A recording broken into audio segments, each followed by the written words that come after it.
실제 조선 의원님들 생각하지만 저도 조선일 때가 있었습니다. 그런데 8대 때는 재선 의원님들이 계셨는데 10분 계셨어요. 그런데 다 반쪽짜리입니다. 중간에 보글로 들어오신 분이라 보니까 그리고 상임위원장을 거의 맡으셨어요.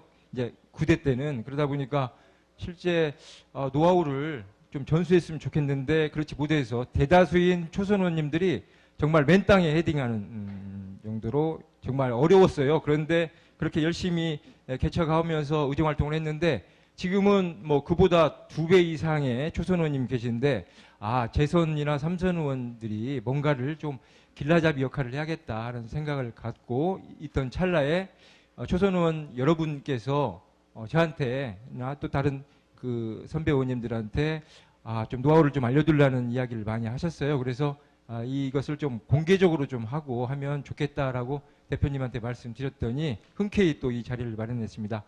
행정감사까지 한 2개월 남았는데요. 지금 머리가 지끈지끈 아프시죠? 그렇으면 어떻습니까?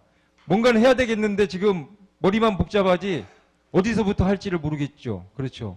일단 뭐 교육을 받으셨는데 그건 또 긴가민가 같고 그래서 나름대로의 노하우를 좀 말씀드리면서 뭐 이따 질의 시간 있으면 질의를 하는데 제가 90분을 받았습니다. 그래서 어제 한번 시연해 보니까 한 70분 걸리더라고요. 그래서 중간에 급하시면 화장실 갔다 오셔도 될 것 같고 또 질의를 받도록 하겠습니다. 저는 이제 행정감사 노하우 부분을 말씀드리겠는데요. 실제 의회는 자치입법권이 제일 중요합니다. 그 외에는 견제 감독 기능인데 견제 감독 기능 여러분이 아시다시피 결산심사 그리고 행정감사 그리고 예산심의 트라이앵글입니다. 그러니까 하나를 별도로 떼어서 보시면 안 돼요. 결산심사의 결과를 보고 그 문제점을 가지고 행정감사를 하고 그다음에 예산을 반영하고 또 이거 예산이 제대로 집행됐는데 결산검사 이렇게 해야 되는데 대부분이 결산검사에 대해서 등한시하는 경우가 있습니다. 그런데 그런 생각을 바꾸셔야 된다. 중요한 것은 제일 중요한 결산심사다라고 말씀드리면서 그다음에 견제 감독 기능 중에 도정 질문도 있고요. 그다음에 출석 요구, 현지 확인, 서류 제출, 업무 보고, 서면지를 통해서 질의하는 방법들이 있습니다. 그 중에 집행부를 가장 통제할 수 있는 수단은 행정감사입니다. 그래서 앞으로 중요한데요. 그럼 행정감사는 무엇이냐? 보면 뭐 행정사무감사와 행정사무조사가 있는데 간략하게 말씀드리면 행정사무 전반에 대해서 꺼졌네요. 왜 여기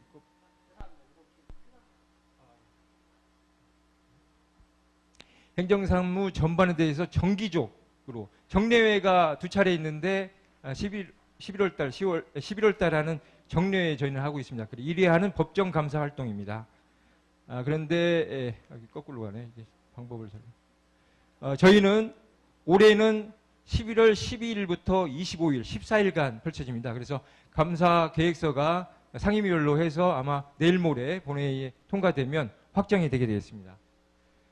그러면 행정감사의 필요성은 무엇이냐? 첫째는 단체장의 일방적인 독주 전횡을 제한하는 역할입니다. 두 번째는 사업 추진의 상황 및 적합성 여부를 점검하는 것이고요. 제가 나눠드린 책자에 있습니다. 여기 화면을 보시는 게 좋겠습니다. 그리고 나중에 정리하시면 될 것 같고. 그 다음에 예산심의의 예비 지식을 습득하는 역할입니다. 이게 좀 안타까운데요. 예산심의 하기 전에 행정감사를 하는데 행정감사 끝나자마자 예산심의랍니다. 그래서 기초단체 다른 데서는 이게 좀 비효율적이다. 그래서 행정감사를 6월 달에 정례회 때 하는 경우도 있는데요. 왜냐하면 같이 하기 때문에 행정감사에서 지적된 사항이 본 예산에 반영돼야 되는데 반영되지 못하고 예를 들면 보완 개념으로 다 있기 때문에 이게 좀 안 맞는 게 있습니다. 그래서 상당히 이런 부분이 좀 불합리한 부분이 있는데 그래서 예산심의하는데 사전 예비 지식을 습득할 수 있다. 행정감사. 그리고 조례 재개정의 입법 정보를 파악할 수 있다라는 것이고요. 그다음에 민원의 적극적인 해결 방안을 모색할 수 있다는 6가지의 필요성이 있습니다. 다음은 행정감사 임하는 자세입니다. 첫째는 왜 이럴까? 물음표를 달고 임해야 합니다. 이게 의문점을 갖고 있어야죠. 집행부는 긍정적인 측면만 이야기하고 순기능적인 것을 어필하는데 실제 내부에 들어가 보면 부정적인 측면이 반드시 있습니다. 그에 대한 의문을 가지고 왜 이 사업을 하지? 왜 이 방법 갖고 왜 이 사업을 추진하지? 이 사업을 안 했을 경우에는 어떠한 문제가 있지? 이런 의문점에서 출발해야 잡아낼 수 있습니다. 긍정적인 부분이면 아무것도 찾아낼 게 없는 것이죠. 이렇게 포트 이거 사용을 제 거와 다르려서 그다음에는 공급자가 아닌 소비자 중심 도민 입장에서 바라보면 보입니다. 대부분이 탁상 행정을 하다 보니까 실제 공급자 중심으로 공무원 중심으로 이런 정책을 결정하는 경우가 많기 때문에 우리는 도민을 대변하는 도의원이기 때문에 도민의 입장에서 보면 보입니다. 그리고 세 번째는 아까 말씀드렸듯이 동전의 양면입니다. 비판적 시각을 가져야 됩니다. 그러니까 순기능만 보지 말고 예를 들면 좋은 정책이라도 그 정책을 실현하면서 문제점이 있습니다. 그리고 또 소외된 도민이 있을 수 있거든요. 그런 입각에서 시정하도록 그러니까 그 정책이 좋은 정책을 좋은 방향으로 이끌도록 유도하는 것이 이 행정감사의 필요성이고 임해야 할 자세라고 봅니다. 그 다음은 우리 이혜원 의원님도 계시지만 우리 민주당 의원님들은 민주당 정강 정책에 입각해서 해야 된다. 그리고 자유한국당 의원님은 자유한국당 정강 정책 입각해서 의정 활동을 해야 된다는 것이죠. 그러니까 당과 다른 것을 가지고 하면 언론에 잘 뜹니다. 기사화되는데 욕 먹습니다. 오히려 그런 부분을 잘 해야 되는 것이죠. 그리고 사업의 한목적성 등 기본 판단 기준에서 출발해야 된다. 이 부분은 다음 장에서 자세히 설명드리고요. 마지막으로 관행을 그대로 인정하지 않도록 해라라는 겁니다. 공무원들은 이건 관행이라고 항변하는 경우가 있는데요. 관행은 깨라고 있는 게 관행입니다. 잘못된 관행은 바꿔주십시오.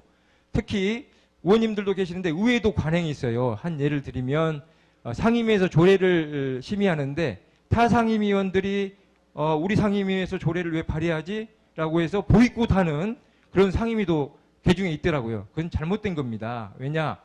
의원은 도정 전반과 교육행정 전반에 대해서 의정활동을 하게 돼 있는 것이지 상임위는 행정 편의, 의회 편의를 위해서 분할해 놓은 거예요. 그러니까 누구든지 할 수 있습니다. 그래서 제대로 된 조례에 대한 심의는 하더라도 그 발의된 의원에 대해서는 존중하는 배려가 있어야 된다고 봅니다. 그런 관행을 10대 의회에서는 깨줬으면 좋겠습니다.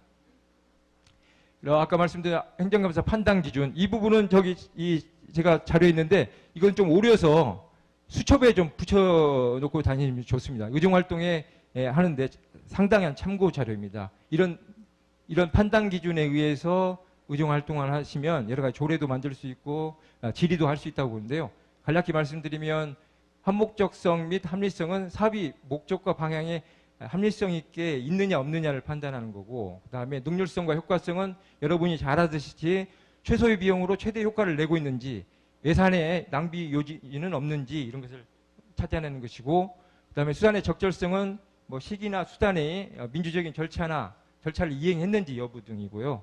그 다음에 계획성은 잘 하실 거고 또 우선순위는 사업 간의 우선순위가 있습니다. 예를 들면 균형 발전을 했는데 왜 남부에 예산을 많이 투입하냐 북부에 투자를 해야 되는 거 아니냐는 우선순위 그 다음에 왜 북부에만 주느냐 예를 들면 그렇습니다. 이런 사업의 우선순위 부분을 따질 수 있고요. 인과관계, 목표와 수단, 목표와 예산과의 관계 유무, 그다음에 행정 대응성.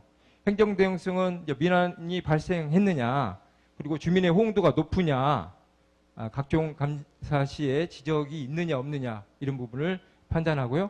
그다음에 합법성과 형평성, 법규 준수 여부, 전시 행정이냐 이런 부분입니다. 좀 딱딱하죠? 예, 이제 갈수록 좀 재밌게 하도록 하겠습니다. 행정사무 감사 절차는 준비 단계, 실시 단계, 처리 단계 이건 행정적인 단계인데요.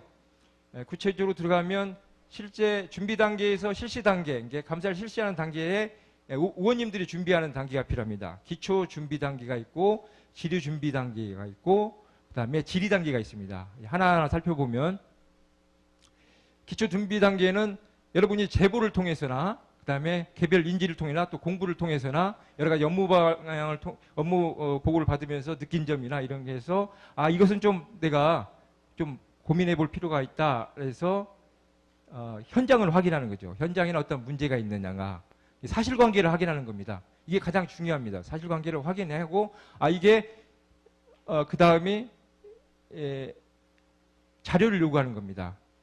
이게 이 현장의 이 잘못된 점이 이 지역에서만 이 현장에만 국한된 거냐 아니면 경기도 전역에 보편적인 사안이냐 여부를 확인하는 것이죠. 자료 요구를 통해서. 그렇게 되면 좀 문제가 있다. 그러면 이제 이게 행감 자료가 되는 것이고 또 여기 나아가서 이게 규정을 확인하는 거죠. 이게 조례나 법률에 위반 여부가 있느냐 아니면 조례나 법률에 규정이 없느냐 이걸 파악하고 이제 그 자료 이제 첫 번째 초안이 만들어지는 거예요. 자료. 그 다음에는 이제 질의 준비 단계입니다. 이런 기초적인 감사 자료가 확정이 되면 추가 자료를 요구하는 거죠. 추가 자료. 추가 자료는 뭐냐면 다른 시군과 다른 광역자치단체와 비교하는 방법들 이따 이후에 말씀드리는 추가 자료 또 보완 자료를 요구를 해서 이제 질의서를 작성하는 겁니다. 이렇게 해서 이렇게 하면 집행과 시인하겠지 하는 그다음에 대안까지도 하고 그 다음에는 질의를 효율적으로 하기 위해서는 PPT 파일, 파워포인트 이렇게 파워포인트를 만드는 방법 그 다음에 영상, 편말을 준비하는 그래서 질의를 효율적으로 할 수 있도록 하는 방법이 있습니다. 그리고 보도자료 작성. 가독성이 높은 두 가지식으로 보도자료를 작성해야 기자님들이 바로 캐치해서 기사화될 확률이 높습니다. 그래서 그렇게 하고 나서 발송하는 거죠. 기자들한테 메일로 발송하고 가만히 있으면 안 되고요. 문자로 이런 내용으로 보도자료를 보냈다. 아니면 잘하는 또 기자가 있으면 전화상으로도 홍보를 하시면 영상을 보고 있는 거죠. 상임위에 예를 들면 우리 그 김경일 의원님이 질의를 하는데 의원님 몇 번째 질의지 파악을 해서 영상으로 확인하거나 질의할 때 와서 취재를 하는 경우가 많습니다. 그래야 기사화가 되는 것이죠.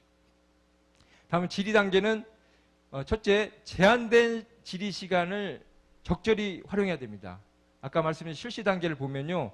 감사가 시작되면 감사 선언 인사를 하고요. 그 다음에 증인 선서를 하고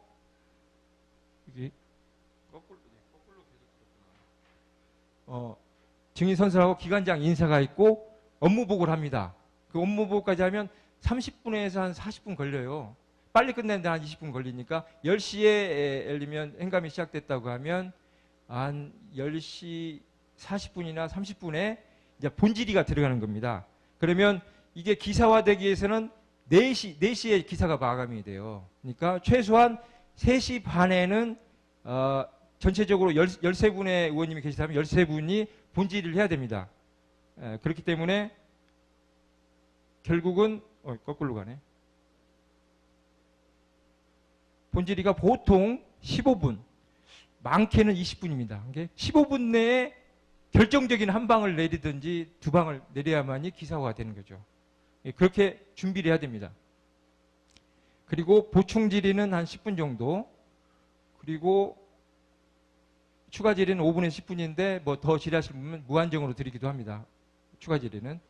근데 이제 어떤 정도를 준비하느냐, 피감 해당 국실마다 강한 게 정말 임팩트 있는 것은 하나에서 2개 정도를 준비하시는 게 가장 제일 잘하시는 분이고, 그 다음에 중 정도는 2개에서 3개, 약한 정도, 간단한 것은 3개, 5개 정도 준비해야 합니다. 왜냐하면 의원들 간에 중복되는 질의가 있을 수 있습니다. 관심사항이 한 이슈 같은 경우는 거의 비슷하다 보니까 중복해서 질의할 수는 없잖아요. 그러면 시간을 낭비하는 것입니다. 먼저 치는 의원이 기사화되는 확률이 크기 때문에 그럴 경우에는 최소 강 하나, 중 둘, 약 3개 정도를 준비해야 됩니다. 이 부분을 유념해서 꼭지를 그 기사하는 꼭지라고 하는데 꼭지를 준비하시는 것이라고 봅니다.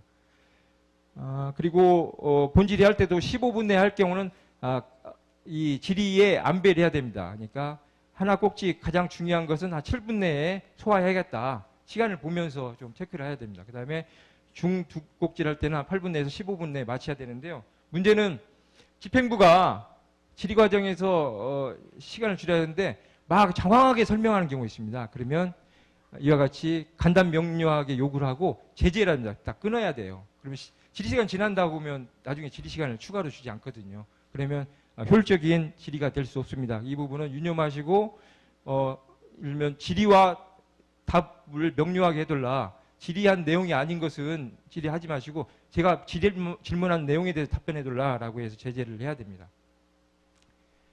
그리고 확실한 답변을 이끌어야 됩니다. 좀 졸리신가요? 재밌습니까? 예. 이제 집행부가 잘못했다, 시정하겠다, 조치하겠다라고 답변하고 또 구체적으로 시정 기한과 조치할 내용을 확실하게 답변을 얻어야 이게 임팩트가 있는 겁니다. 그냥 하게 되면 대부분의 집행부가 뭐냐면 아무리 큰 이슈라도 답변이 모호하거나 뭐 시인을 하지 않거나 답변을 회피하는 경우가 있어요. 그러면 큰 기사가 어렵습니다. 이럴 경우에는 실국장이 업무 파악이 제대로 안 된 것 같다 하면 위원장한테 해당 과장이나 팀장이 답변하기로 해서 바로 답변을 유도하는 방식도 있습니다. 그걸 유념했으면 좋겠고요. 말씀드렸죠. 언론 보도는 일방적인 주장만을 담을 수 없습니다. 그러니까 객관성을 띠려면 집행부의 의견에서 시인을 해야만이 이게 큰 기사화가 되는 것입니다. 다음은 도구를 사용해서 집중시켜라라고 말씀드렸습니다. 그러니까 이제 빔 프로젝트, 이제 파워포인트를 만들 수 있는 분은 파워포인트로 만드는데 파워포인트가 만들기 쉽습니다. 좀만 배우면 1시간만 배우면 이렇게 할 수 있습니다. 다만 예를 들면 디자인 부분이 어려워서 그러지 방법은 쉽습니다. 그리고 그걸 못 만드시는 분은 한글 파일로 질의서를 만들 거 아니에요. 그럼 자료를 띄워달라고 해서 빔 프로젝트로 띄우면 됩니다. 한글 파일을. 그러니까 그래서 그렇게 하면 질의가 쉬워지는 것이고, 그다음에 차트나 피켓을 활용하는 방법이 있습니다. 이것은 시각적인 효과뿐만 아니라 뭐냐면 질의하다 보면 그래요. 뭐냐면 국장님 이거 잘못했잖아요. 몇 페이지 찾다가 국장님 어디죠? 페이지 찾다가 한 10분 한 5분 까먹어 버려요. 그러면 뭐 이게 속만 타지 아무런 실득이 없는 거예요. 그런데 차트나 이걸 보여주면서는 아니 국장님이 제출한 자료를 이렇게 만든 겁니다. 보십시오. 틀렸지 않습니까? 바로 시인합니다. 그래서 오히려 이게 질의하는 데 있어서 이러한 빔 프로젝트나 차트를 활용하는 것이 상당히 효율적이고 여러 질의를 한 번에 할 수 있는 장점이 있어요. 그래서 이게 빔 프로젝트로 하는 방식, 피켓으로 하는 방식, 그 다음에 문제가 되는 물품을 들고 이런 뭐 예를 들면 방한복이 이렇게 빵꾸가 빨리 난다. 뭐 여러 가지 이렇게 물품을 보여주는 방법은 이렇게 할 경우에는 사진 기사로도 많이 납니다. 그러니까 질의 내용은 별로 안 나오는데 사진으로 예를 들면 방한복 들은 장면은 정말 회자될 수 있도록 되는 것이죠. 그런 부분 시각적인 효과에 대해서 고민하시면 좋습니다. 그리고 증인, 참고인 등을 적극 활용해라 라는 겁니다. 뭐냐면 증인 신청 기간은 빨리 하는 게 좋습니다. 왜냐하면 이분들이 증인이나 참고인은 어떻게든 안 나오려고 증인 같은 게 안 나오려고 하죠. 그러니까 뭐 외부에 뭐 출장이다 여러 가지 뭐 비행기 티켓표까지 보내서 불출석하는 경우가 있는데 사전에 빨리 해서 증인을 출석하고 해야 되는데 최소 해당 피감 기간이 감사 3일 전에 상임위의 의결을 거쳐야 되는 사안이라서 이것은 빨리 신속하게 증인을 신청하는 게 좋습니다. 증인이나 참고인, 뭐 감정인을 신청하게 되면 좋은 점이 뭐냐면 집행부가 한 내용을 객관적으로 틀렸다는 것을 입증할 수가 있죠. 대질신문을 통해서.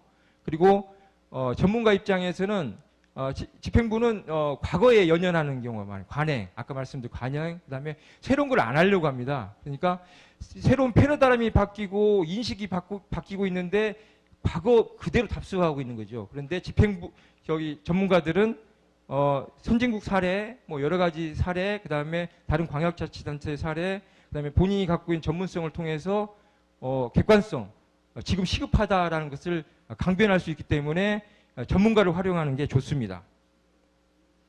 그리고 좋은 점은 뭐냐면 신청 의원이 질의를 독점할 수 있어요. 왜냐하면 본인이 신청한 증인에 대해서 다른 의원님이 잘 모르기 때문에 질의를 하는 것은 한정돼 있습니다. 그리고 증인이나 참고인을 신청했을 때는 이 부분들을 하루 종일 대기하게 할 수 없어요. 그러니까 오전에 먼저 하는 경우도 있고 아니면 본질이 끝나고 바로 해서 오후 시간 시작할 때 바로 시작하는 경우도 있기 때문에 질의에 상당히 비중이 높아지는 것이죠. 그리고 뭐 상임위마다 다를 수 있는데 이 증인 신청과 관련된 질의는 본 질의에 포함 안 시킬 수도 있습니다. 그러니까 15분 플러스 알파를 더 할 수 있는 거죠. 본 질의를. 그런 장점도 있습니다. 이제 행정감사 이제 본격적으로 하겠습니다. 물 한 잔.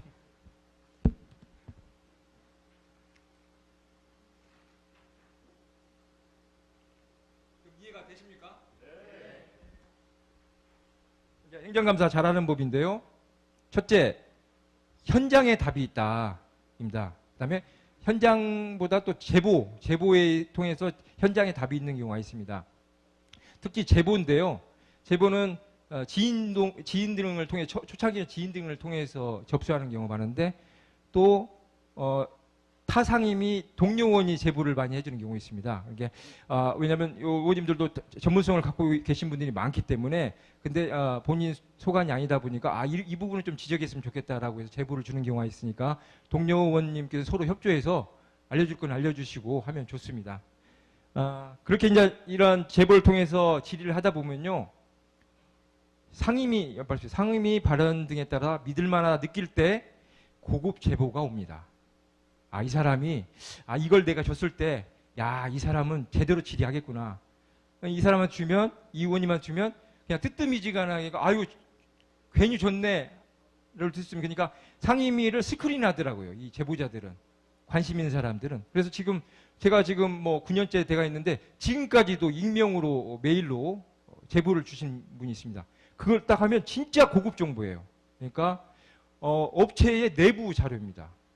상당히 이게 임팩트가 있는 거예요. 뭐 제가 뭐 교통 전문가라고 평가를 받고 있지만 제보가 없으면 그런 것을 못 합니다. 그 제보를 받고 현장에 확인해 보면 진짜 맞는 거죠. 그다음에 자료 구하는 게 맞는 것이죠. 그래서 여러분이 의정 활동을 어떻게 하는 것을 이 제보하고자 하는 사람은 계속 스크린하고 있습니다. 그래서 그것을 받아서 하시면 좋은데요. 문제는 이 제보자, 이 취재원을 보호해야 합니다. 저도 이러한 제보를 통해서 했는데 딱 한 번 제보를 받았는데 이건 인사비리다라고 제보를 받았어요. 그래서 이거 심각한데 이거 문제 제기만 해도 임팩트가 있다. 근데 자료 좀 돌라. 근데 정황만 있는 거예요. 그래서 의혹을 제기했거든요. 상임위에서 의혹을 제기했는데 그 다음 날 그 관계자가 성명 내고 명예훼손을 고발을 했다고 해갖고 난처한 경우가 있습니다. 그래서 그 제보자를 원망을 했지만 사실관계를 확인하지 못한 저의 책임이 크다고 생각하고 보호했던 기억이 있습니다. 또 하나는 뭐냐면 포장관리 시스템이라고 여러분 잘 모르실 텐데 싱크홀 아시잖아요. 싱크홀, 포트홀. 그러니까 도로가 패여 있는 거. 이것을 당시 2014년 때 제가 질의했는데 그 당시 9년 전에 포장관리 시스템을 도입을 한 거예요. 도가. 근데 이것을 내년도냐 2015년도에 새로 도입하겠다는 겁니다. 그러니까 과거는 없었던 걸로 하고 새로 신규로. 그러니까 우리는 행정감사하면 되도록이면 3년치 요구하잖아요. 많게는 5년씩 요구합니다. 근데 9년 전에 있는 내용을 어떻게 합니까? 근데 이제 내부 공무원이 이것은 너무 심각하다라고 저한테 제보를 한 겁니다. 그래서 이렇게 파워포인트로 해서 지금 국장이 시인 안 해요. 자기도 업무 파악을 못했는지 시인 안 해서 이건 내부 제보에 의한 거다.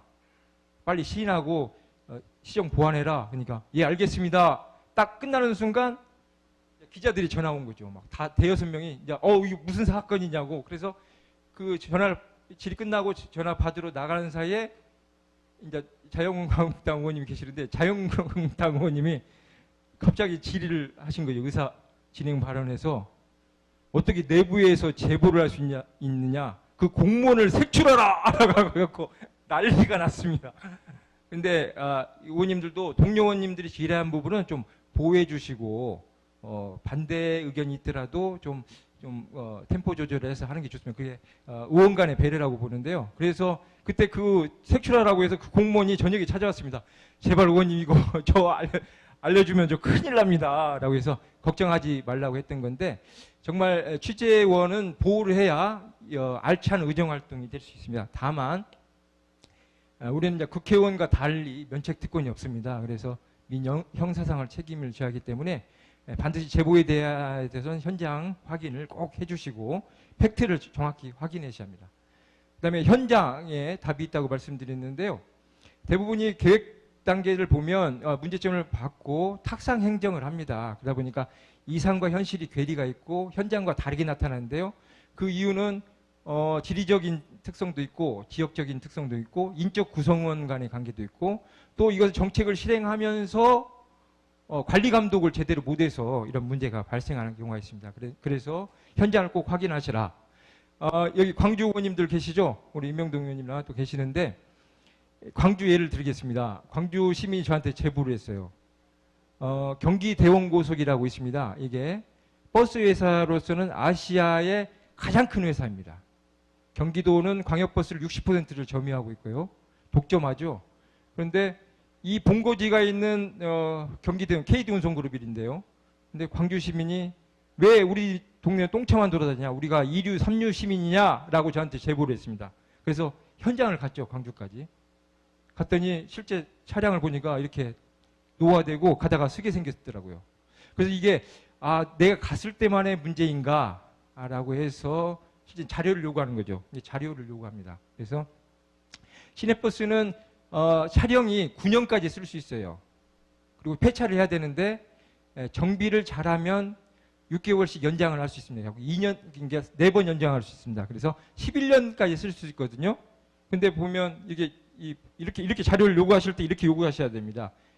이렇게 표를 만들어서 업체별로 딱 해서 그걸 엑셀로 작업을 해서 해보니까 KD운송그룹은 11개 자회사가 있는데 6년 이상 노후 차량이 56.18%, 5년 이하 신차는 43%인 거죠. 이게 노후 차량이 많은 거죠. 그런데 이 KD운송그룹을 제외한 48개 업체를 확인해 보니까 6년 이상 노후 차량은 38% 정도고 5년 이하는 61%입니다. 그러니까 KD운송을 제외한 업체들은 신차가 많은 것이죠. 근데 문제는 뭐냐면 56%의 KD운송그룹이라도 이 KD운송 야근 게 뭐냐면요. 독점한 데는 똥차만 굴러다닙니다. 광주시 같은 데는 똥차만 굴러다니죠. 근데 다른 업체가 경쟁하는 데는 신차를 도입해요. 거기는 뭐 거의 0년입니다. 0.1년이에요. 이게 돌려막기를 하는 것이죠. 그래서 행감 때 KD운송그룹 사장을 불러놓고 한 1시간 제가 일가를 했는데 그분이 평소에 만나면 눈을 못 맞추십니다. 하도 그때 당해갖고. 근데 그분이 왜 저한테 당해서도 왜 할 말을 못하냐면 가진 게 많기 때문에 그렇죠. 잃을 게 많기 때문에 저한테는 뭐 항의를 못 하더라고요. 이렇습니다. 그리고 그다음에 이건 우리 동료 의원님이 하신 건데 우리 김종찬 의원님이 하셨던 것 같아요. 팔당유역 개인 하수 처리 시설 지도 단속 현황인데요. 이렇게 현황을 보니까 2015년부터 단속이 매년 증가하고 있습니다. 그러니까 뭐 단속 인원이 늘어난 것도 아닌데 그만큼 상수원 보호구역이 오염되고 있다는 것이죠. 우리 식수원인데. 그리고 가축 분뇨 배출 시설 지도 현황도 보니까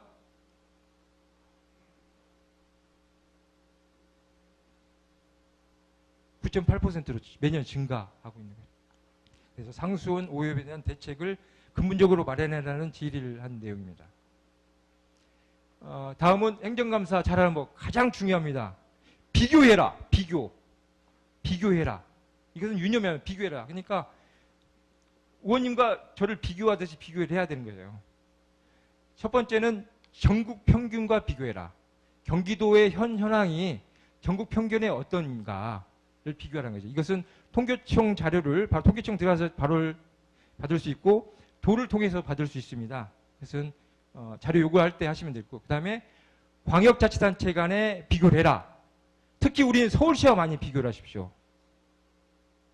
서울시와 비교했을 때 우리가 월등한가 아닌가를 따지고 하십시오. 그리고 이럴 땐 서울시는 서울시 전문위원실 통해서 서울시 협조 공모를 통해서 자료를 받으시면 되고, 아니면 친한 의원이 계시면 친한 의원님 통해서 그분 의원 통해서 자료를 요구해서 받아도 됩니다. 그다음에 시공간, 예를 들면 똑같은 정책을 했는데 포천은 잘하는데 광주는 못하는 경우가 있잖아요. 광주는 잘하는데 포천, 이걸 비교하는 거죠. 왜 여기는 잘하고 못하냐, 어떤 문제가 있느냐라는 거예요. 집행이나 여러 가지를. 그다음에 지역 교육 협력, 저기 교육위원회 같은 경우는 학교 간 자료 비교를 하는 방법들. 그렇게 하면 이게 중요합니다. 이게 중요합니다. 현황 통계를 비교하십시오. 최근 3년간 현황 통계에서 어떻게 변하고 있는지, 그리고 이 현황 통계에 따라서 정책 비중은 어떻게 변하고 있는지, 정책을 반영했는지 아니면 집행부가 깜깜무소식인지, 아니면 정책 비중이 늘어나고 있는지 줄고 있는지, 그리고 그에 따른 예산 비중이 늘고 있는지 줄고 있는지, 이걸 확인해. 이 세 개를 확인하면 정확하게 질문을 할 수 있습니다. 모든 사안에 대해서 의원님들이 생각하는 문제점에 대해서 현황 통계 비교하고 정책 비중 비교하고 예산 비중 하면 모든 현안에서 다 질의할 수 있습니다. 예를 들겠습니다. 다문화 교육 비교. 다문화 문제 비교를 하면 어떻게 해야겠어요? 다문화 학생과 일반 학생을 비교하면 되잖아요. 다문화 학생 학업 중단율이 1.38%, 2015년 당시죠. 그런데 일반 학생 학업 중단율은 0.89. 그러니까 다문화 학생이 0.49 높습니다. 그러니까 여러 가지의 정책적인 배려가 필요하겠죠. 문제는 다문화 학생이 중단했다가 복귀하는 학생 수는 관리 자체도 안 되고 있는 거죠. 그러니까 행정에 누수가 있는 겁니다. 그러면 뭘 파악했냐? 아까 말했을 예를 들면 중도 포기자가 많은데, 그러면 현재 다문화 학생들은 어떻게 늘어가나 추이를 보는 거죠. 추이. 그러니까 2014년에는 17,000명이었는데 2010년 27,000명. 학생 수는 더 늘어나고 있어요. 56.2%가 14년 대비에 늘어났습니다. 그럼 정책적으로 이런 배려하거나 해야 되잖아요. 근데 다문화 예산을 또 요구한 거죠. 예산 보십시오. 2014년 63억, 2010년 43억, 2010년 45억 더 줍니다. 문제 있죠. 그러니까 다문화 학생 수는 2배 증가했는데 예산 지출은 오히려 30% 줄었습니다. 이건 행정감사 까민 거죠. 상당히 임팩트 있는. 그래서 어떤 사업이 줄었느냐 보니까 2014년에는 다문화 방과 후 프로그램, 다문화 가정 학부모 교육 지원, 다문화 교육 지원, 다문화 동아리 지원이 있는데 2015년부터 교육부 특교부이 감소돼서 2년간 사업을 중단했다는 겁니다. 그래서 예산이 줄었다는 겁니다. 그러면 이제 아까 말씀하셨죠. 다른 광역자치단체 비교해라. 서울시와 비교를 해보십시오. 서울시는 어떻게 로비를 잘했는지 교육부에서 특교 교부분을 받아서 그런 사업을 하고 있는 겁니다. 또 예산도 더 반영하고. 그러면 이것은 교육이국 국장의 의지가 없는 거 아니냐, 다문화에 대한 이해가 부족한 거 아니냐라고 행감을 질의한 거죠. 이해되셨죠? 그러니까 비교를 잘 하셔야 합니다. 그래서 또 이게 보도자를 잘 써야 합니다. 이게 보도자를 섹시하게 뽑아야 돼요. 섹시하다는 용어인데 아니 우리 기자들이 하는 용어가 섹시하게 뽑아라. 그러니까 다문화 학생 2배 증가했는데 예산 지출 오히려 30% 줄어. 그다음에 5개 사업 중단. 사업 복귀자 파악도 안 돼. 여기가 중요한 임팩트. 하나에도 포기하지 않겠다는 교육정 방침 무색. 이게 이제 임팩트게 하는 거죠. 예? 그래서 보도자를 이렇게 써야 됩니다. 그래야 관심 갖고 그다음에 다음은 경기도 교통카드 오류 증가 추세인데요. 교통카드가 오류가 발생해서 과다 요금을 지급하는 것이죠. 근데 경기도가 매년 증가하는 겁니다. 2,600만 원. 이게 6월 달까지니까 2014년 한 3,300만 원 정도가 오류가 발생하는 거죠. 환급을 해주는 겁니다. 근데 문제는 이 환급을 받기 위해서는 우리가 카드 명세서 보시잖아요. 카드 명세서를 상세히 보지 않으면 오류를 확인할 길이 없습니다. 그러니까 지금 눈먼 돈이 우리 이 통장에서 나가는 거죠. 그런데 서울시는 어떻게 하느냐? 서울시 비교해 보십시오. 서울시는 2011년부터 2014년에 계속 감소 추대. 그리고 환불하는 금액이 200만 원 정도밖에 안 됩니다. 제대로 관리하고 있는 거죠. 똑같은 광역자치대임에도 불구하고. 그래서 그러면 대책이 무엇인가를 요구를 한 거죠. 그랬더니 그제서야 TF 구성해서 EB카드사와 품질 고도화 전담 조직 신설하겠다라는 게 답입니다. 그리고 근데 서울시는 어떻게 되냐? 서울시는 스마트 카드입니다. 교통카드 단말기에 올라오는 이벤트 코드 매일 분석해서 점검 당일 즉각 조치한다. 그러니까 오류가 없는 거죠. 그리고 그러면 이것을 EB카드사가 제대로 안 할 때 어떻게 하냐? 페널티 규정이 없는 거예요. 페널티 규정이. 근데 서울시는 사업시행 합의서에 책임이 명기되어 있습니다. 잘못하면 징계를 받게 만드는 거죠. 이게 제대로 행정이 운영되는 거겠죠? 이게 비교해서 문제 제기한 겁니다. 다음은 이제 교복 구매 예를 들겠습니다. 서울시와 비교를 했습니다. 서울시 교육청과 주간 구매를 하는데요. 동복 같은 경우는 경기도 낙찰가 평균이 17만 원대입니다. 2016학년도. 서울시는 낙찰가 평균이 16만 원. 그러니까 경기도가 11,500원이 비싼 거죠. 하복도 마찬가지. 9,074원이 더 비쌉니다. 이게 어떤 문제가 있느냐? 이제 문제의식에 출발한 거죠. 그리고 화성 오산 교육지원청을 봤을 때 화성 오산 항일고등학교는 엘리트 제품, 똑같은 제품인데 20만 2천 원.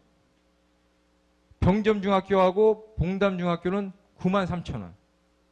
그러니까 여러 가지의 조건이 다르겠지만 너무 차이 나는 거잖아요. 이것은 서로 간에 이 낙찰, 입찰 현황을 학교 간에 공유를 안 하는 거예요.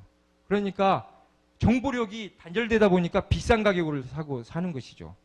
입찰. 그래서 대안으로 제시한 게 입찰 현황을 학교별로 공유해라. 그리고 내년도 입찰에 참고자료화해라. 라고 대안을 제시했던 거죠. 이게 이렇게 행정감사를 하는 겁니다. 보도자료는 이렇게 아까 예를 들었듯이 섹시하게 뽑아야만이 기사화됩니다. 다음 이제 행정감사 잘하는 법. 단체장의 역점 사업을 공략해라. 이겁니다.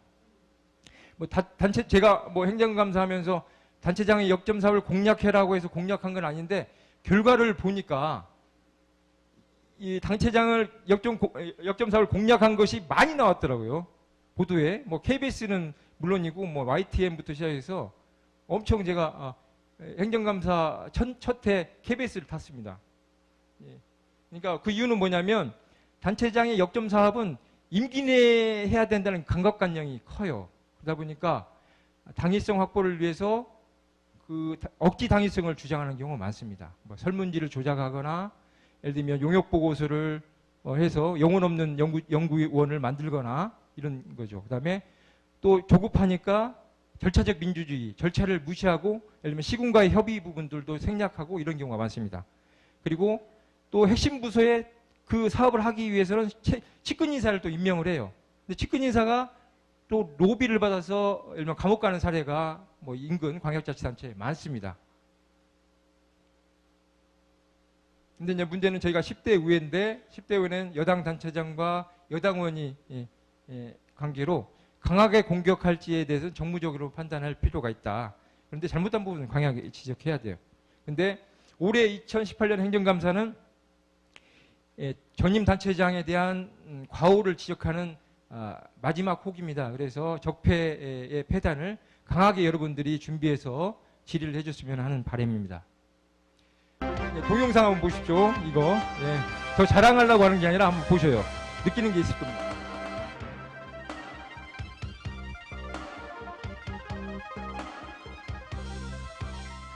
경기도가 수도권 광역급행철도 GTX 사업을 추진하고 있습니다. 주민들 대다수가 필요성에 공감한다는 여론조사를 사업의 근거로 제시했는데 이 결과가 왜곡됐다는 논란이 일고 있습니다. 송영희 기자입니다.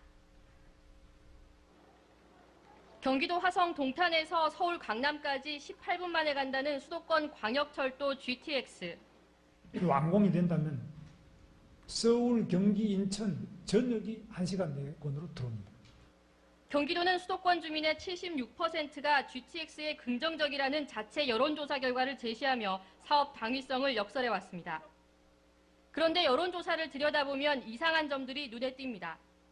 GTX가 수도권 전철보다 2~3배 빠르다고 강조한 후 수도권 교통소통에 도움이 되겠느냐는 질문을 했고 GTX가 집값 안정화에 기여한다는 주장이 있다고 전제한 후 바로 부동산 안정에 도움이 되겠느냐는 질문을 넣었습니다. 경기도는 지난 3년간 GTX 관련 여론조사를 5차례 실시했는데 대부분 이런 식으로 질문이 구성됐습니다.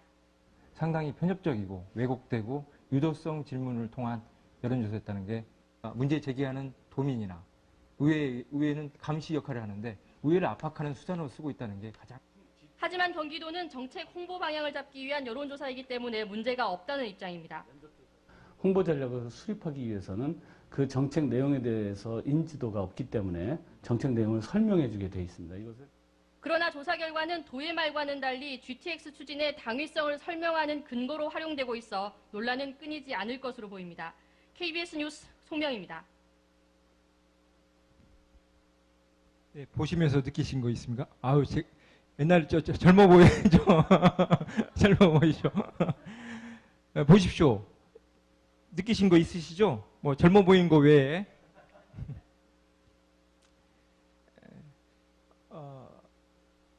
잠깐만, 거꾸로 가네. 거꾸로 가자. 거꾸로 이게 들었구나. 그러니까 이 행정감사는 이 정책을 반대하는 게 아닙니다. 그러니까 저 같은 경우도 A 노선이 고향을 가는데 이 질문을 하고 뭐 이렇게 하니까 GTX 반대하는 거 아니냐라고 해서 비판하는 우리 고향 시민들이 있는데 뭐냐면 정책에 대한 잘못된 부분을 찾아서 시행착오를 줄이는 거죠. 그리고 보완토로 문제 제기하는 겁니다.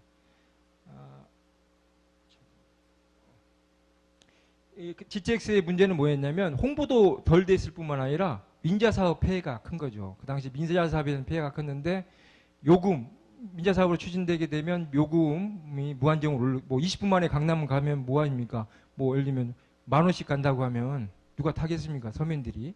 그리고 환승 문제. 민자사업을 하면 환승을 잘 어렵게 해서 뭐 백화점을 들렸다 가게 하고 그렇습니다. 그러다 보니까 오히려 빨리 갔는데 가서 환승하는데 오래 걸려서 오히려 그냥 버스 타고 가는 게 더 빠를 수도 있는 상황이 연출될 수도 있는 거죠. 그리고 빨대 효과. 가장 큰 문제는 예를 들면 고향에서 20분 만에 강남 가면 예를 들면 동국대병원 안 가고 강남 예를 들면 삼성병원 가는 거죠. 그러면 그다음에 뭐 마트도 강남으로 가는 거죠. 아니면 지역 경제가 폭망하는 거죠. 이런 문제, 빨대 효과 문제. 전문가들이 의견을 낸 문제입니다. 그다음에 지하 40m 밑으로 통과하기 때문에 이 부분에 대한 그 당시 환풍 문제, 지하철 사고 등이 있었기 때문에 환풍 등 안전성 문제를 거론했던 거죠. 아까 말씀드렸듯이 저는 여론조사가 아까 76%, 72% 나온다고 하는 것이 믿을 수가 없는 거죠. 저 자체도 의원이지만 GTX에 대해서 개념조차 이해를 못하는데 어떻게 도민이 76%가 찬성할 수 있느냐라는 의문을 갖고 설문지를 요구한 거죠. 이 설문지를 내일 행감이면 끝까지 안 주다가 그 전날 밤에 준 겁니다. 예? 그래서 확인해 보니까 이렇게 왜곡된 거죠. 그래서 그러니까 당위성 확보를 위해서 근거 자료를 억지 근거 자료를 양산하는 경우가 많습니다. 그래서 여러분들이 행감할 때 기본 데이터를 요구해야 돼요. 설문지, 그다음에 그 사업을 하기 위한 용역 보고서, 기초 자료를 갖고 있어야 그 맥을 짚을 수 있습니다. 그냥 업무 보고만 받으면 뭐가 문제인지 하나도 모릅니다. 기초 자료 아니면 회의록, 위원회가 많잖아요. 회의록에 제대로 했는지. 왜냐하면 위원회 같은 경우는 여러 가지 정책을 계획하고 심의하는 기관입니다. 그러니까 그 심의에 통과된 내용을 정책에 반영해야 되는데 그렇지 않은 경우가 많아요. 서면 심의하거나, 이따 예를 드리겠는데요. 다음은 조례 등 근거 규정 준수 여부를 확인해라 라는 겁니다. 현장 문제 제보하면 아까 말씀드렸듯이 조례 위반 사항이 없는지 확인해야 됩니다. 이런 문제가 있는데, 그러니까 대부분이, 그러면 여기 보시면 제가 이거 가져왔으면 샘플로 열심히 하는 의원은 이것부터 보십니다. 조례. 우리 조례는 무엇인가 지금 막 공부합니다. 그러면 이것은 행정감사 끝나고 1, 2월 달에 좀 한가하잖아요. 그때 쭉 한번 훑어보시고요. 되도록이면 문제가 되는 사안에 대해서만 찾는 거죠. 내가 이거 문제 있는 것 같은데, 그러면 찾기가 곤란하면 우리 전문위원실을 활용하세요. 그럼 바로 제가 보는 1시간 내에 찾아줍니다. 뭐가 문제 있고, 뭐 법률에 어디에 규정이 있고, 이거 알려줍니다. 그리고 또 다른 방법은 입법정책 담당관실을 활용하면 됩니다. 그래서 찾아내시라. 그러니까 혼자 행정감사 혼자 하는 게 아니라 네트워크를 활용하셔야 됩니다. 그래야 효율적인 행정감사가 될 수 있습니다. 그래서 만약에 조례 위반이다 그러면 위반 시정 조치를 행정감사에 요구하면 되고 규제할 법규가 없으면 법 개정 촉구 건의안을 발의하는 거죠. 그리고 관련 조례가 없거나 규정이 없으면 조례 재개정을 하는 것입니다. 이 행정감사를 통해서 문제 제기한 부분을 이후에 입법 활동으로 반영하는 것이죠. 기재위 최근 걸 좀 말씀드릴게요. 이게 이해가 쉬울 것 같아서 제가 했습니다. 최근에 7월 달에 기재에서 균형발전실장이 업무 보고를 했는데요. 남북교류 협력위원회를 개편 확대하겠다라고 하더라고요. 네? 이렇게. 그래서 그 의문점을 가지죠. 왜냐하면 남북교류 협력위원회 조례가 상당 부분 오래돼 있는데 그러면 왜 개편하지? 그러면 그동안엔 잘 운영했는가? 라는 의문점을 가진 거죠. 그래서 자료를 요구를 했습니다. 남북교류 협력의 구성 현황, 회의 개최 현황, 회의록, 예산 집행 현황을 요구했죠. 그래서 이 개최 현황을 보면요. 3년 동안 한 분 했어요, 회의를. 2010년 8월. 그 다음에 나머지는 다 서면심의예요. 서면심의. 예외적인 규정인 서면심의를 다 한 거죠. 그리고 2017년 12월 7일부터 2018년 8월 20일 회의 서면조차 안 했습니다. 놓은 것이죠. 놀았는데 조직도 제대로 운영 안 하면서 조직 확대 개편하겠다는 게 말이 되냐는 거죠. 그래서 남북교류 협력 증진 조례를 봤습니다. 저 8조 기능, 남북교류 촉진에 관한 협의 자문, 여기 보면 남북 사항 보세요. 남북교류 협력 실질적 증진한 계획 수립과 집행에 관한 사항. 그리고 업무 보고를 하려면 회의를 해서 이런 계획을 담아서 거기 심의를 거치고 업무 보고를 해야 되는데 안 했다는 거죠. 그러면서 확대 개편하겠다는 거죠. 그리고 사안의 긴급성, 효율적 심의는 서면을 예외적으로 의미한 것, 대부분 회의를 개최하는 거죠. 근데 아까 말씀드렸죠. 2018년 1월 남북관계가 호전됐잖아요. 아시죠? 여기 동계올림픽 이후부터. 그런데 회의 소집을 여태까지 한 번도 안 한 거죠. 이건 문제가 있는 겁니다. 이렇게 조례를 활용하시라는 거죠. 다음은 전문가 자문을 활용해라 합니다. 사안에 따라 여러분이 문제 제기한 부분이 있잖아요. 이 부분에 대해서 전문가를 찾으십시오. 혼자 하려고 하지 마시고 동료원이 전문가이면 동료원한테 물어보시고 이 보시면 이런 이슈 앤 진단 이런 게 많이 집에 도착하시죠. 그러면 이게 남북 환경 협력 쟁점 및 추진 사항에 대해서 읽어보니까 이게 좀 관심이 있다. 그럼 앞에 보면 이 연구원들이 다 있습니다.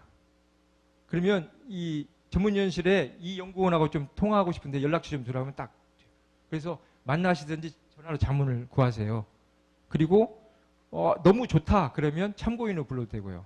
이렇게 활용하시면 좋습니다.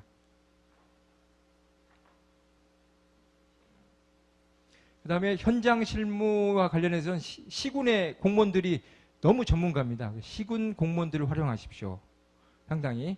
예, 저도 의정활동을 잘한다고 평가를 받고 있지만 저희 고양시에 제가 멘토로 보시는 공무원이 있어요.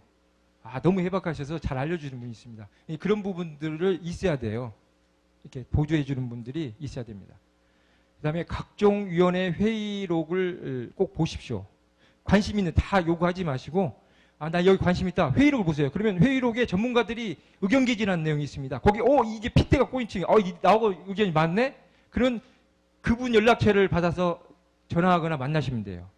그러면 상당히 효과가 큽니다. 많이 배우고요. 그리고 아까 말씀드린 각 사업 시행 전 자체 외부 용역 보고서를 활용하십시오. 그러니까 사업을 시행하기 전에 공무원들은 자기의 책임을 짓지 않기 위해서 용역을 꼭 발주합니다. 1억에서 10억, 많게는 3, 4천까지 있기 때문에 이 용역 보고서를 꼭 보세요. 거기는 용역 보고서에 예를 들면 진행 사항과 이렇게 해야 된다.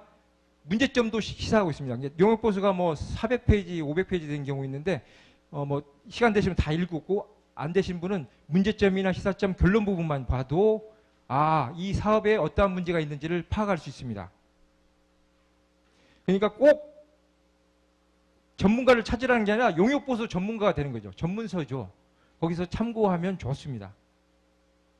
예를 들겠습니다. 이제 용역 보고서에 대한 예를 들겠습니다. 남지사표 졸속 무늬만 버스 준공영제 올해하고 작년에 뜨거운 이슈였습니다. 그 뜨거운 이슈의 중심에 저 민경선이 있었는데 뭐냐면 실제 이 바로 타고 앉아가는 공무원님 버스를 실현하겠다. 그러니까 입성률 제로를 목표로 했는데 그것은 빼고 운전자 근무 시간만 단축 1일 1교대만 하겠다라고 버스 준공영제를 추진한 거죠. 그래서 문제 제기했죠. 근데 MOU를 체결한 겁니다. 급속하게. 왜냐하면 임기 내에 뭔가를 실적을 남겨야 되기 때문에 남경필 지사가 뭐 대권 나왔다가 경선 참여하고 떨어지고 나니까 이제 임기가 별로 안 남으면 재선해야겠네. 방향 선회하면서 보니까 버스 준공영 해야겠다라고 해서 막 밀어붙인 거죠. 근데 문제는 영역버스 이게 10억 들여서 한 겁니다. 이 경기도 버스 체계 개편 추진 연구 용역이 버스 준공영제나 굿모닝 버스를 추진하기 위해서 10억 들여서 만든 용역이에요. 용역보고서를 보면 성급한 MOU 체결하지 말 것. 과다한 표준 운송원가 및 불명확한 산정 방식, 운영사, 버스업체와 협상 카드가 부재할 수 있다. 이게 다 협상을 끝내놓고 MOU를 체결하라 이 내용입니다. 그런데 MOU 먼저 한 거죠. 이런 문제 제기했는데도 MOU 했어요. 그다음에 관리 운영권 그리고 성급히 준공할 경우에 효과 대비 막대한 재정 부담과 노사정 간 갈등만 초래될 것이다. 이런 문제점이 있는 거죠. 그리고 여기 보시면 인면허권 정비 돼 있습니다. 인면허권. 그러니까 준공영제 시행하기 전에 왜냐면 준공영제를 이기면 돈만 주겠다는 거예요. 그러면 집행부가 채찍을 들어갈까요? 채찍이 하나도 없는 거예요. 돈만 주는 거예요. 그러면 와 업체 입장에서는 환호하는 거 좋은 거죠. 도민 입장에서 혈세만 낭비되는 거, 교통은 나아지는 거 없고 근무자 개선만 되는 거죠. 그러면 거기에 어떻게 되냐면 인면허권을 포함한 협상을 진행해야 된다. 그리고 인면허권 환수하는 것이 적합함이라고 용역보고서에는 권고하고 있지만 지키지 않은 거죠. 그냥 MOU만 체결했습니다. 결론은 어떻게 됐습니까? 정권이 바뀌니까 인수위에서 협약서상에 이걸 중지하기 위해서는 1년 전에 통보해야 된다고 해서 지금 통보했습니다. 1년 후에 버스 준공영제 없었던 걸 하자라고 중지한 상태입니다. 이 예산은 얼마나 예산 낭비고 행정력 낭비입니까? 이런 사태가 벌어질 수가 있습니다. 그래서 행정감사 여러분이 잘 하셔야 됩니다. 다음은 6번째 핫 이슈를 잡아라. 그 시기에 맞는 핫 이슈가 있습니다. 이것을 질의하게 되면 언론이 관심이 있기 때문에 100% 보도됩니다. 근데 문제는 단점은 동료원들도 똑같은 관심을 갖고 있기 때문에 기사가 나오면 예를 들면 이명동 의원님이 뭐라고 했고 우리 김민수 의원님이 뭐라고 했고 뭐 예를 들면 이렇게 하고 세 분이 뭉텅이로 나가는 경우가 있어요. 뭐 그런 경우도 있는데요. 그렇게 나갑니다. 예를 들면 메르스 확산까지 이런 이슈들이 많이 있습니다. 그러니까 나름대로 이슈를 언론 보도를 많이 참조를 해주시면 이 이슈들을 사전에 점검할 수 있고 지역 제보들도 핫 이슈가 많기 때문에 하시면 됩니다. 보십시오. 이 이슈가 됐던 건데 양해각서 한 장으로 우회 의결도 한 것이고 몰래 430억 원을 지원 상황입니다. 그러니까 이런 큰 이슈가 되면 KBS에 나오는 거죠. 그다음에 버스 요금 인상도 소비자심의위원회의 여러 가지 절차를 무시해서 이렇게 이슈화되는 경우도 있습니다. 이제 그 가장 큰 이슈도 여러 가지 있지만 한 예를 들면 세월호 참사 이후에 가장 또 큰 이슈가 됐던 게 관피아 척결입니다. 관피아. 그래서 남경필 지사도 공약으로 관피아 타파를 공약을 했습니다. 그래서 원래는 공직자윤리법에 나와 있듯이 17조에 공무원은 퇴직일부터 2년간, 퇴직 전 5년 동안 소속하였던 부서의 업무와 밀접한 관련 있는 사기업체는 아니고 사업체에 취업할 수 없다라고 돼 있는데요. 현황자를 요구해야 할 거 아니에요. 제대로 하고 있나. 그래서 요구를 했으면 이렇게 목록을 만들어서 요구를 하세요. 서식을. 자료 요구할 때 꼼꼼하게 요구해야 돼. 왜냐하면 이게 해당 시군까지 내려가서 취합하는 자료들이 많습니다. 그러면 다시 보완 요구하면 공무원들이 요구해요. 누구 의원님까지 하고 예를 들면 워스트 원이 될 확률이 큽니다. 그러니까 요구할 때 제대로 한 번에 요구하세요. 그러면 이렇게 보시면 2년간 40명 간부가 업무 연관 없이로 취업을 했습니다. 특히 40명 중에 25명이 소방 퇴직 공무원 간부인 거죠. 뭐 이후에 뭐 소방 간부 그것도 그래서 이렇게 퇴직 공무원이 가게 되면 현직에 있는 공무원들이 과연 자유로울 수 있을까? 정관 예우 차원에서 뭔가 해줄 수밖에 없는 구조다. 왜냐면 자기도 퇴직하면 취업을 해야 되는데 그 관리해야 되니까 선배가 퇴직하는데 잘해줘야 할 거 아니에요. 이게 악순환이 계속 되는 것이죠. 그래서 직전 건설본부장이 이 사업체에 사기업에 취업했는데요. 취업하고 나서 하천 기본계획 용역하고 포장공사 용역 27억을 수주했습니다. 그래서 이게 관피화로 인한 것이 아닌가라는 의혹을 제기했던 내용입니다. 그래서 그런 부분을 좀 관심 있게 가져주실까요? 그 다음에 언론사 관심 분야를 건드려라. 7번째. 왜냐하면 언론사별로 특정 이슈를 확인하십시오. 언론사부터 이 특정 분야에 관심 있는 이슈들이 있습니다. 그 언론사는 이것만 다루는 경우가 많아요. 왜냐하면 기자도 알아야 쓰지 모르면 못 씁니다. 그러니까 그런 부분을 착안해서 해야 된다라는 말씀드리고, 그리고 질의시에 그 언론사 기사를 언급하세요. 언급하면 그 언론사는 100% 씁니다. 예? 근데 이제 거기에 보완을 해야죠. 똑같은 내용만 하면 안 되고 거기에 보완해서 현장 확인이나 자료 요구를 해보니까 이 말이 맞고 오히려 이런 것은 이렇게 보완해야 되지 않겠느냐라는 질의를 하면 그 언론사에는 100% 보도됩니다. 다른 언론사에도 될 수 있고요. 보십시오. 예를 들면 경기신문 같은 경우는 아동학대 근절 관련된 기획 취재를 한 바 있습니다. 그러면 아동학대 이야기하면 경기신문은 반드시 달아주겠죠. 예를 들면요. 그리고 행정감사 잘하는 법 8번째. 타기관 감사 자료를 활용하십시오. 감사원 감사 자료. 감사 지적사항들이 많이 있지 않습니까? 그러면 감사원 감사 자료만 요구하지 마세요. 감사 처분서를 반드시 요구하십시오. 감사 처분서에는 구체적인 사건과 여러 가지 정황 있습니다. 거기에 이제 감사 처분서 요구하면 실명을 지우고 뭐 예를 들면 인적사항을 지우고 보내줄 겁니다. 그걸 확인하시면 질의할 때 아니 감사 처분서 보니까 예를 들면 성추행을 했는데 성추행의 여러 가지 그 민낯을 질의하면서 하게 되면 임팩트가 큰 거죠. 그냥 성추행 몇 건보다는 아니 어떻게 아이한테 이런 정도의 성추행을 교사가 할 수 있습니까? 라고 하면 임팩트가 있는 거 아니겠습니까? 그래서 실질적인 현장의 목소리를 전하는 게 좋습니다. 그게 감사처분서의 내용을 이야기하는 게 오히려 좋다는 말씀을 드립니다. 그다음에 경기도 자체감사 자료를 또 활용하는 방법, 또 국정감사 자료. 10월 달에 경기도에 행안이나 이런 데서 국토교통이나 이런 데서 국정감사를 할 수 있습니다. 그러면 의원들이 요구한 자료를 똑같이 받으면 그 자료를 통해서 의원님들이 받은 자료와 국감때 받은 자료의 일치 여부, 여러 가지 보완된 부분, 또 빠진 부분을 점검할 수 있습니다. 그리고 가장 중요한 부분은 또 중앙부처 등과 주고받은 공문을 반드시 요구하십시오. 회의록이나. 어떤 정책을 할 때 아까 이야기했지 않습니까? 그 다문화 교육 관련해서 제가 아까 예를 들었잖아요. 근데 특교금을 안 내려보내서 못했다는 거예요. 그것만 명명 그대로 받으면 맞는 말이에요. 질의할 내용이 하나도 없습니다. 그런데 서울시는 특교금을 받았잖아요. 그럼 정책 의지거든요. 그러면 중앙부처와 특교금과 관련해서 다문화 특교금 관련해서 5강 공문 일체에 가져와라. 3년치. 그러면 거기에서 실제로 건의했는지 아니면 그냥 내려준 거 받았는지를 명확히 할 수 있습니다. 그러면 정책 의지가 있는지를 정확히 확인할 수 있는 거죠. 그리고 아까 이야기했던 정책 대안을 반드시 해라. 그러니까 행정감사는 지적만으로 끝나면 안 됩니다. 너 잘못했지?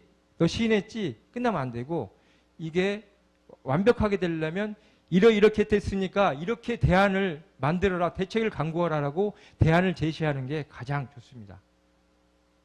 그리고 왜냐하면 이것은 정책 방향과 대안을 제시하는 적극적이고 미래지향적인 행감이 돼야 될 필요성이 있기 때문입니다. 그리고 지적만 하지 마시고 이렇게 분석해 보니까 서울시보다 더 나은 게 있습니다. 그러면 칭찬을 해 주십시오. 칭찬은 근데 길게 하면 15분 동안 칭찬하면 안 되죠. 그러니까 한 1분 정도는 시작하기 전에 우리 국장님 이것은 잘하셨더래요. 칭찬을 한번 해주죠. 그러면 칭찬하는 의원으로 또 평가받을 수 있습니다. 그리고 마지막 11번째, 가장 잘하는 분야에 집중하십시오. 이 전체를 다 하려고 하지 마십시오. 상임위에서도 다 시간이 없습니다. 그러니까 우리가 보좌관이나 있고 하면 더 폭넓게 할 수 있는데, 올해는 내가 이 정도만 하겠다, 내년에는 더 이 정도 하겠다라는 목표의식을 가지고 집중하십시오. 그러니까 관심 있는 분야, 내가 또 관심 있는 분야, 잘하는 분야에 집중하시면 정말 좋은 임팩트 있는 행정감사가 될 수 있고, 결국은 뭐뭐 의원은 도시재생 전문가다, 뭐뭐 의원은 버스업체 킬러다, 뭐뭐 의원은 비정규직 전문가다, 뭐뭐 의원은 교통 전문가다, 뭐뭐 의원은 보육 전문가다, 이런 닉네임이 딸리게 되는 거죠.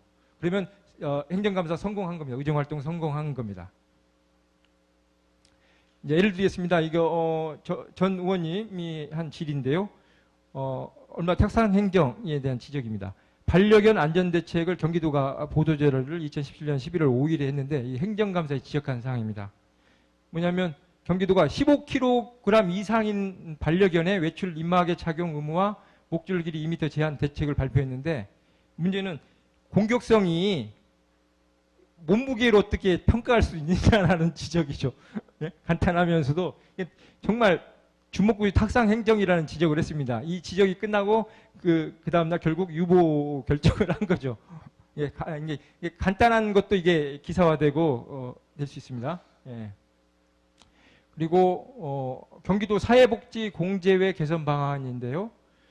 사회복지공제회는 사회복지사들의 공제회인데, 회원 지급 금리가 4.8%에서 2.5%. 그러니까 지금 회원 금리가, 시중 금리는 1점에서 2%인데 엄청나게 특혜를 주는 거 아닙니까? 그러면 결국은 이자 결손액의 발생, 원금 손실, 차액 보전이 일어날 거 아니에요. 네? 손실이. 그러면 이걸 도비로 메꾸는 겁니다. 도비. 이게 특혜 아니냐? 이 잘못된 거 아니냐고 지적한 거죠. 이런 지적은 잘한 거죠. 예.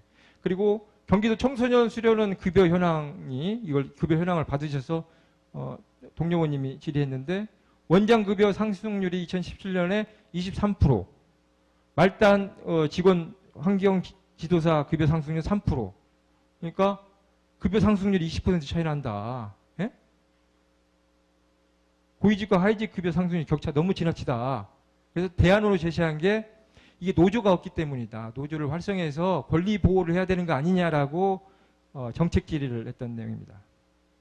그리고 황해경제자유구역청 과장급 인사 근무 기간을 자료를 요구해서 했는데, 이건 제보에 의한 거겠죠. 아니 왜 이렇게 많이 바뀌지? 그래서 자료를 요구해 보니까, 3년간 요구해 보니까 사업총괄본부장하고 투자유치 과장이 2년 11개월 동안 7번째 바뀐 거죠. 그러니까 평균 재직 시간이 5개월인데 어떤 전문성을 갖고 또 책임성을 갖고 일을 할 수 있겠느냐. 예? 감사 한번 제대로 받고 나가는 게 아니지 않습니까? 예. 이런 문제를 지적한 거죠. 그러니까 전문성을 해서는 제대로 된 사람 뽑아서 좀 제대로 일하게 좀 근무를 해야 그냥 머물러 가는 게 아니라 제대로 운영이 되지 않겠느냐는 질의를 동료원이 한 겁니다. 이렇게 기사화된 거죠. 화면 교체. 그다음에 경기문화재단 경기천년기념사업 예산집행 현안. 저기 자료 보시면 2017년 9월 30일 기준입니다. 그러면 2017년에 행정감사 하기 전에 받은 자료인데 남은 기간이 10월, 11월, 12월 3개월 남아 있잖아요. 근데 25억을 했는데 경기 천년 플랫폼 구축이 17.3%에 불과한 거죠. 근데 이 내용은 2018년에 경기 천년회를 앞두고 했는데 9월에 집행률이 17.4%라고 하면 이거 제대로 행사라도 제대로 하겠냐? 이 주먹굿이 아니냐라는 지적을 한 내용입니다. 우리 정윤경 우리 수석 대변인이 질의했던 내용인데요. 이런 내용입니다. 예. 이제 두 가지만 남았습니다. 행정사무감사의 자료 요구를 어떻게 할 것이냐.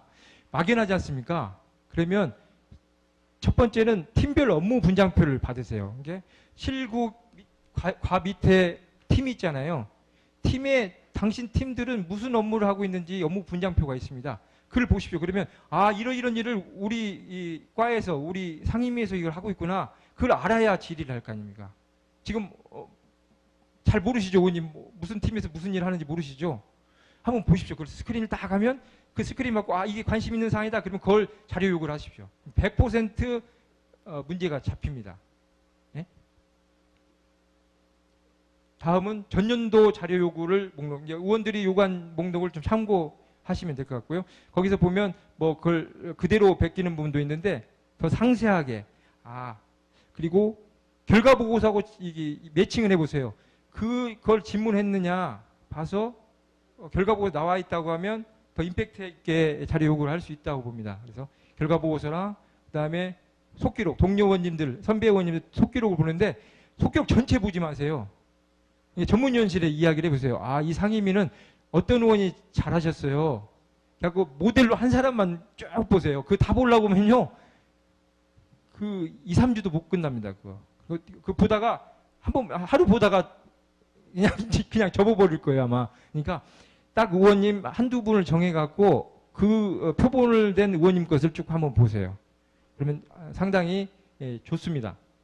그 다음에 핫 이슈나 지역 이슈를 반영해서 자료 요구를 하시면 될 것 같고요. 행정감사 자료 요구는 일괄 자료 요구. 여러분들이 이제 아마 이번 달 말 정도부터 자료 요구를 요구할 겁니다. 그러면 일괄 자료 요구인데 이것은 결제나 여러 가지의 취합 과정이 있어서 한 번에 보내주기 때문에 상당히 오래 걸립니다. 2주 이상이 걸려요. 2, 3주 늦게는. 그래서 이건 전체가 공개되기 때문에 이걸 가지고 행정감사에서 성공한 사람은 제가 보기에는 한 30%도 안 된다. 이 일괄 자료를 기준으로 해서 개별 추가 자료를 요구한 데서 행정감사에 임팩트 있는 70% 정도가 터집니다. 그러니까 개별 자료 요구를 하시라. 추가적으로 보완해서. 근데 이제 왜 개별 자료가 좋냐면 절차가 간소합니다. 바로 하면 직접 전화해서도 요구할 수 있어요. 거기 보면 자료 요구에 보면 그 담당관이랑 다 있잖아요. 직접 전화해서 직접 저한테 주라. 그러면 직접 받아도 되는 거고 아니면 전문위원실을 통해서 받으면 일주일 내에 받을 수 있으며 빠르면 112 만에 받을 수도 있어요. 그렇게 그리고 요구한 의원만 줍니다. 그러니까 정보가 한정되어 있기 때문에 질의하는데 용이할 수 있습니다. 그리고 여러분들한테 좀 당부드리고 싶으면 또 이런 경우가 있어요. 그러니까 행감 당일날 보완 자료 요구하는 것은 당연히 요구하죠. 왜냐하면 주지 않은 자료도 있거든요. 왜 안 주냐? 안 준 자료도 끝까지 버티는 자료도 있습니다. 그것은 세게 요구할 필요가 있어요. 그런데 기초적인 자료를 행감 자료에서는 행감 당일날 요구하지 마시고 이것은 의회 망신입니다. 집행부도 다 보고 있거든요. 그러니까 그때 공부하겠다는 뜻밖에 안 보이거든요. 그리고 막 호통을 칩니다. 왜 안 가져오냐? 2시까지 가져오라고 했는데 그러면 의회를 망신시키는 거니까 그것은 앞으로 좀 지양해 주시고 사전에 미리 자료를 요구를 해 줬으면 좋겠다는 말씀을 드립니다. 자료 요구 이렇게 구체적으로 여기 비도 소속 직위 유형 비유형 징계 종류인데 여기에 징계 사유 구체적인 내용도 하고 징계 경감 내용도 이 경감이 징계가 이렇게 됐다가 또 이웃서 하고 또 보완되고 해서 이게 제19 감사하기로 경감을 받는 경우가 많습니다. 이런 부분도 자료를 통해서 문제 제기하면 될 것 같고요. 그리고 하나 여러분께 팁을 드리면 이제 행감 자료가 PPT 파일, 여러분 언론 자료도 PPT 파일로 PDF 파일로 받으시죠? PDF 파일은 여러분이 가공하기가 힘들잖아요. 예를 들면 질의서를 만들거나 그러면 그걸 다 일일이 쳐야 되는 상황이잖아요. 그러니까 그건 별도로 받고 파일로 받고 재차 요구하십시오. 한글이나 엑셀 파일로 받아라. 그러면 가공하기 편합니다. 왜냐하면 아까 여기 PDF 파일이나 한글 파일 보도자료로 만들 때도 그것을 클릭해서 해야 기자들이 그걸 가지고 바로 작업을 하지 PDF 파일을 보여주면 그걸 기자들도 귀찮아요. 좋은 이슈더라도 왜냐하면 보도자료가 한두 건이겠습니까? 지금 142분인데 142분이 하루에 다 보도자료 보내면 그걸 취사 선택을 하는데 누가 하겠습니까? 그러니까 오히려 그런 부분을 자료 요구할 때 팁을 드리는데 이렇게 했으면 좋겠습니다.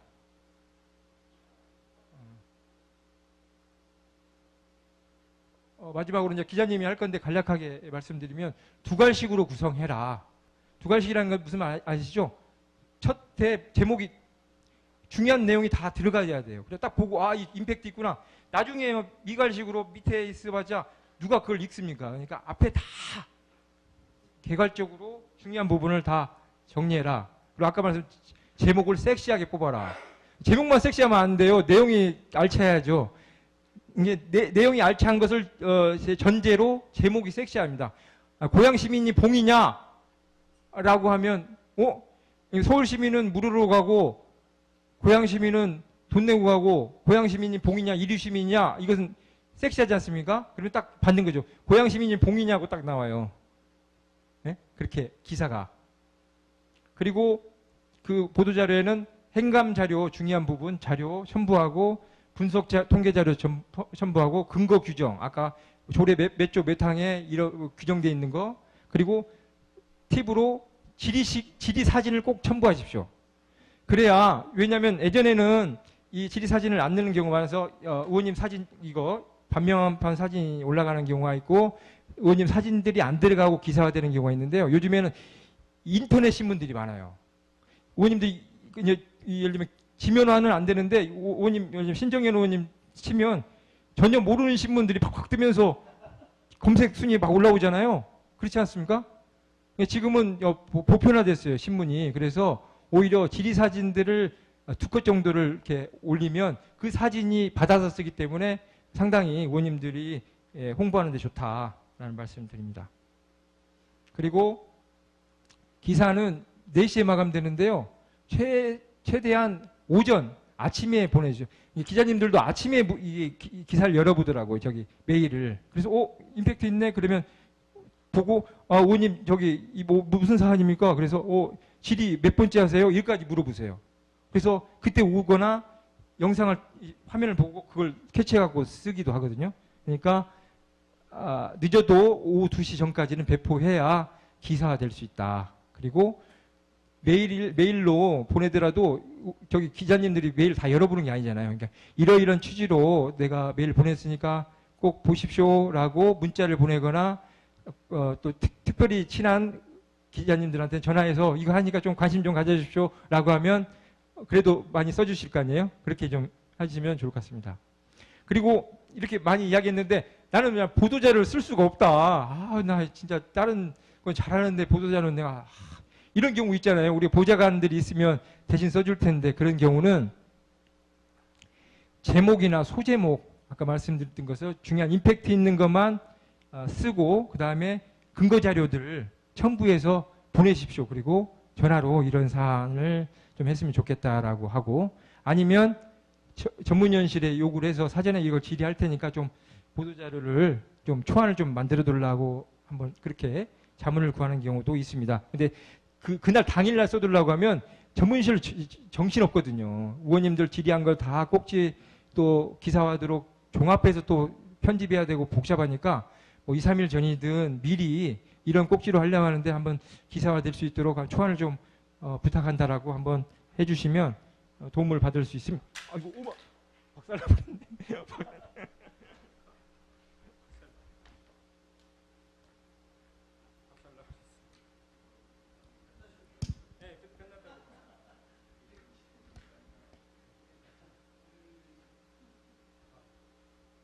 끝났습니다.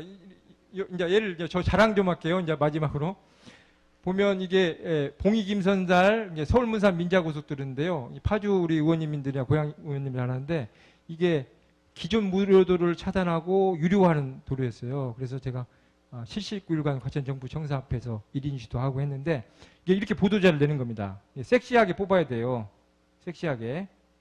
여기 보시면 봉이 김선달 뺨치는 국토부 참 나쁜 도로 이렇게 하니까 결국 그냥 근거 이런 그림 그리고 그리고 여러 가지 근거 이야기하고 참고 자료하고 예를 들면 실시계획서 관련된 이 첨부 자료 이런 팩트 1,000억 원을 벌어간다는 불로소속으로 벌어간다는 내용을 근거 자료를 줘야죠.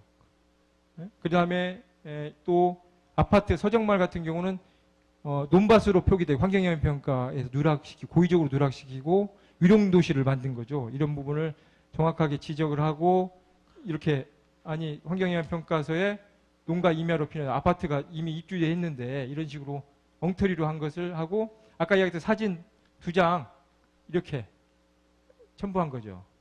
이게 국토부는 봉이 김선달 이렇게 섹시하게 뽑아야 가는 사람이 보고 가듯이 보도자료 그렇게 쓰시라는 겁니다. 근거 자료 별첨 이렇게. 그럼 결국 보십시오. 이렇게 보면 이 사안을 보도자료를 잘 쓰고 여러 가지 임팩트 있게 주장하면 SBS 뉴스포레드 나왔죠. MBC 파워 매거진에도 나왔죠. MBC 라디오, 그다음에 YTN 라디오 생방송 출연했죠. 조선일보, 한겨레 나왔고 오마이뉴스 같은 경우는 네이버 사회면 실검 10위까지 올라갔을 정도로 상당히 임팩트가 있는 거예요. 그러니까 여러분이 얼마나 알차게 질의하는 것 중요하지만 보도자를 만드느냐가 그 관건입니다. 그래서 그 부분을 유념해서 또 자랑들 좀 해봤습니다. 그리고 이렇게 섹시하게 뽑으십시오. 이렇게 이런 식으로 지리 사진 이렇게 첨부하시고 이렇게 보십시오. 뭐냐면 고양이인 버스 조합에게 생선가게 맡긴 꼴 이렇게 제목을 섹시하게 뽑아야 이게 그대로 기사화됩니다. 예. 그러니까 이게 머리를 많이 써야 돼요. 그냥 이게 행정감사 우수군이 되는 게 아닙니다. 네. 이런 식으로. 이제 마지막으로 이제 정책위원회 소개만 하고 마치고 이제 질의응답 드리겠습니다. 우리 정책위원회는 6정조 정책위원회 구성되어 있습니다. 그래서 최경자, 유영호, 장대석, 김봉균, 신정현, 오지혜 위원장님으로 구성 중인데요. 그동안에 의원님들의 공약을 분류해서 1회 추경에 일부 반영했고요. 이제 공통 의제 관련해서 반영했고 나머지는 2018년 반영 검토입니다. 우총에서도 보고한 바 있습니다. 그리고 추경에 남북교류협력기금 200억을 반영했고 그리고 폭염 한파 최근에는 쉼터 확대 제안했습니다. 이게 서울시와 비교했더니 서울시는 실내체육관도 개방을 하고 있어요. 우리는 노인정만 하고 있어서 왜냐하면 수요자 중심으로 어르신들이나 사회적 약자들을 근거리에서 쓸 수 있게 공공시설이나 학교 체육관을 개방하라고 해서 요구한 바가 있습니다. 그리고 저희는 이제 이 정책위원회는 의원님들과 소통하는 운영을 합니다. 우리가 만들어서 드리는 게 아니라 의원님들이 제안하면 우리가 보완하고 정책적으로 해서 하려고 하는데 보통 이런 오해를 하고 있어요. 내가 제안했는데 나중에 보면 딴 의원이 다 하더라.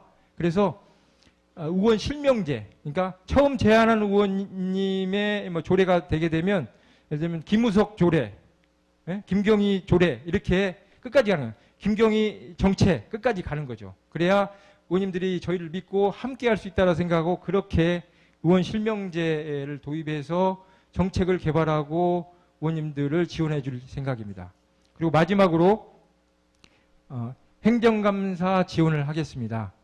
아까 이슈별로 있었잖아요. 그 이슈별 상임별로 꼭지를 최대 많이 30개 이상 정도 될지 않은 모르지만 여러분이 행감 자료 요구한 자료를 우리 대표실 우리 직원들과 분석을 해서 되도록이면 전날이 아니라 이틀 정도 전에 드려서 여러분들이 소화해서 행정감사를 진행할 수 있도록 여러분이 준비한 행정감사 꼭지 플러스 이걸 할 수 있도록 최대한 노력을 하겠다는 다짐을 드리면서 강의를 마치겠습니다. 감사합니다.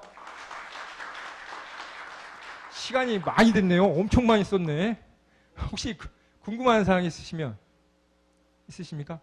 왜 날카로운 우리 김우석.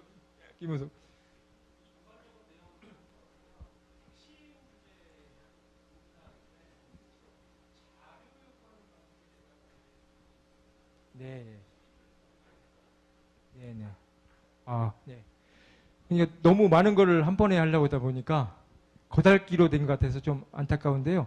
일단 그 부분은 또 보완하도록 하겠고 아까 자료 요구하는 부분은 실제 제일 중요합니다. 자료 요구가. 그러니까 상세하게. 그러니까 동료 의원님들이 전에 선배 의원님들 한 목록이 있을 거예요. 그거 보시면 촘촘하게 한 목록들이 거의 이슈화됩니다. 그래서 촘촘하게 요구하라. 그러니까 뭐 예를 들면 뭐 교복을 요구한다고 하면 교복이 3년치에서 어느 학교에 얼마에 구입하고 얼마 어떻게 뭐 공동 구매를 어떻게 하고 막 구체적으로 다 요구를 해야 되는데 뭐 단가는 좀 너무 낮추지 마세요. 단가를 막 1,000원대까지 해두려고 뭐 다른 뭐 기자재 이 뭐지 장부까지 요구하는데 한 트럭이 오는 경우도 있습니다. 한 트럭이. 그래갖고 거의 욕 먹었어요. 동료 의원님이. 그래갖고 난 이런 요구를 한 게 아닌데 왜 이게 왔지 해서 그 감사 자료를 한 번도 안 쓰고 끝나는 경우가 있어요. 그런 요구도 먹습니다. 그러니까 자료 요구할 때 신중하면서도 좀 임팩트 있게 자료를 요구하면 좋겠다. 상세한 내용의 자료 요구는 뭐 다 상임마다 다르기 때문에 그 대선 의원님이나 삼선 의원님들이 계실 거예요. 그러면 그분들한테 좀 요구해서 자문을 구하고 그렇지 않으면 우리 뭐 저한테 개인적으로 전화를 한번 주시면 상세히 드리도록 하겠습니다. 또 질문할 얘기 있으신가요? 없으십니까? 너무 길게 해갖고 몇 분 했어요? 네? 90분 다 썼습니까? 죄송합니다. 쉬는 시간도 없이 했습니다. 그럼 없으십니까? 네, 마치겠습니다. 감사합니다.